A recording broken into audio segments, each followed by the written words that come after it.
हरे कृष्णा। हम लोगों के जीवन में देखते हैं इस भौतिक संसार में मृत्यु निश्चित है।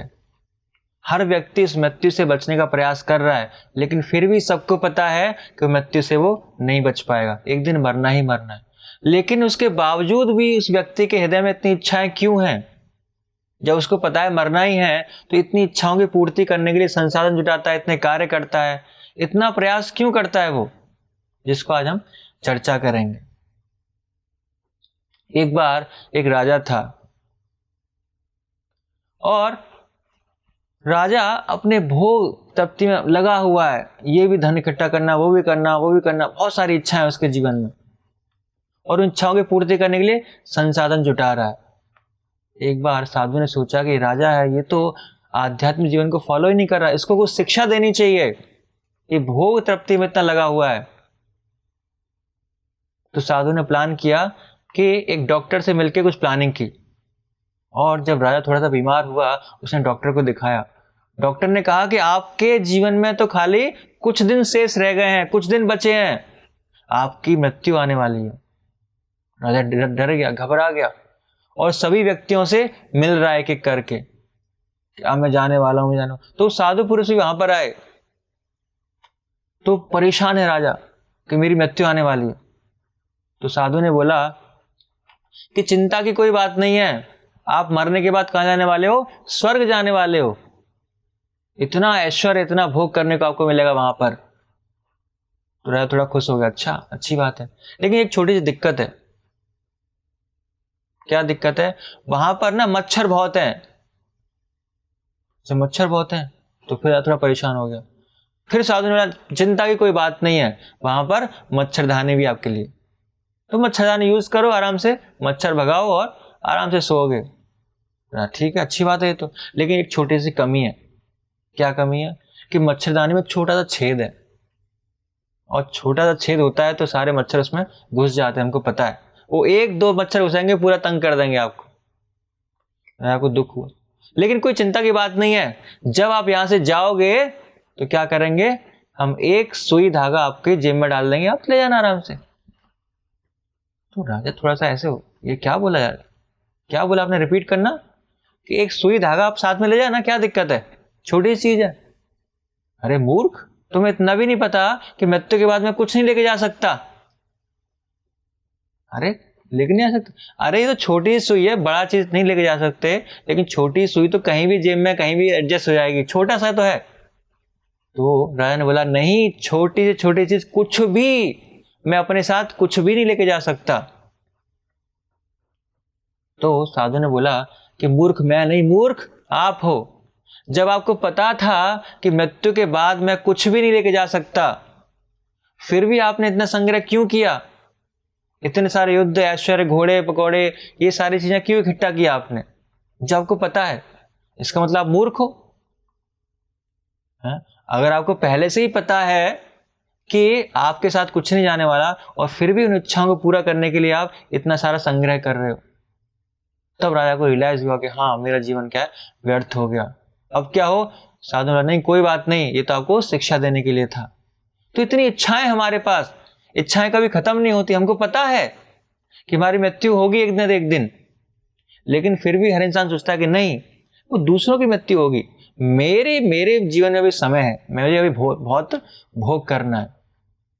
युधिष्ठिर महाराज, महाभारत में कथा आती है, युधिष्ठिर महाराज कि पांचों भाइयों जब जंगल में जा रहे होते हैं तो उनको प्यास लगती है, और वहां पर जो धर्मराज हैं वो प्रश्न पूछते हैं युधिष्ठिर महाराज से। उनका जो पहला प्रश्न यही होता है कि दुनिया का सबसे बड़ा आश्चर्य क्या है? युधिष्ठिर महाराज बोलते हैं दुनिया का सबसे बड़ा आश्चर्य क्या है कि हर व्यक्ति को पता है उसकी मृत्यु आने वाली, संसार में कोई अमर नहीं है, हर व्यक्ति की मृत्यु आएगी, लेकिन फिर भी वो सोचता है कि नहीं, मेरी मृत्यु अभी नहीं आएगी, मेरी में टाइम है अभी, मैं कभी नहीं मरूंगा। वो देख रहा है उसके संबंधी मृत्यु हो रही है, संबंधियों की, रिलेटिव्स की, आस पड़ोस के लोगों की मृत्यु हो रही है, लेकिन वो सोचता है कि नहीं, मेरी नहीं आएगी, मैं तो अभी जिंदा रहूंगा। और उन्हीं जिंदा रहने के चक्कर में सारी इच्छाओं को बढ़ाता जाता है, इच्छाएं बढ़ती जाती हैं।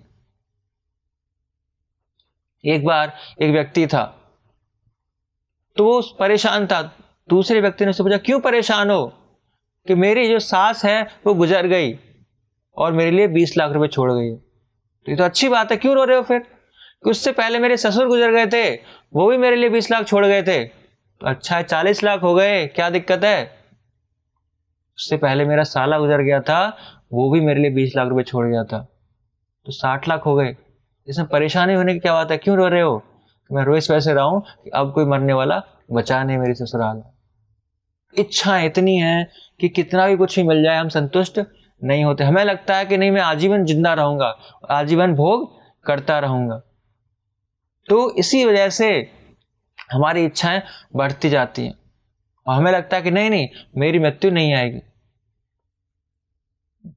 वैसे थियोरेटिकली हमें पता है कि एक दिन सबको मरना है, लेकिन व्यवहारिक रूप से हम उसको स्वीकार नहीं कर पाते, अपने जीवन में अप्लाई नहीं कर पाते कि मृत्यु मेरे कभी भी आ सकती है, मुझे भगवान की भक्ति करनी है।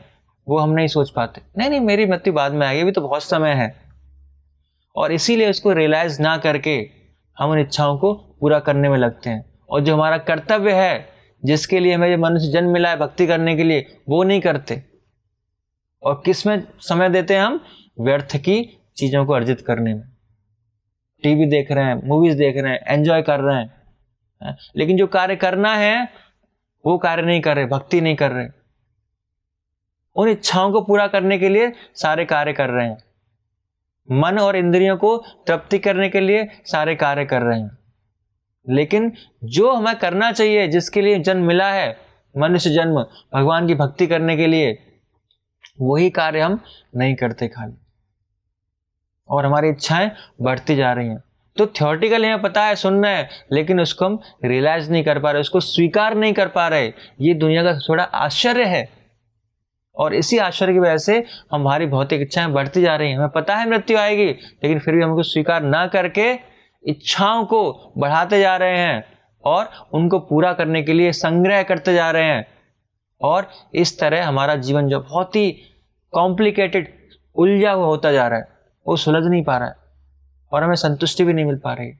तो क्या करना पड़ेगा हमको? ये जीवन हमें भगवान की भक्ति करने के लिए मिला है, भक्ति करेंगे तो हमारा जीवन सुलझ जाएगा। यही हमें करना है, तभी हम इच्छाओं से बाहर निकलना है। जो ज्ञान है उसको रियलाइज करना है कि मृत्यु मेरी नजदीक आने वाले, इसीलिए मुझे ज्यादा इधर उधर नहीं भागदौड़ करनी, मुझे क्या करना है? भगवान की भक्ति करनी है। हरे कृष्णा। ऐसे ही और भक्तिमय कार्यक्रमों के लिए देखिए हरे कृष्णा टेलीविजन, और इसे प्राप्त करने के लिए आप अपने केबल अथवा DTH ऑपरेटर से संपर्क करें तथा और अधिक जानकारी के लिए आज ही डायल करें 7666 839 839।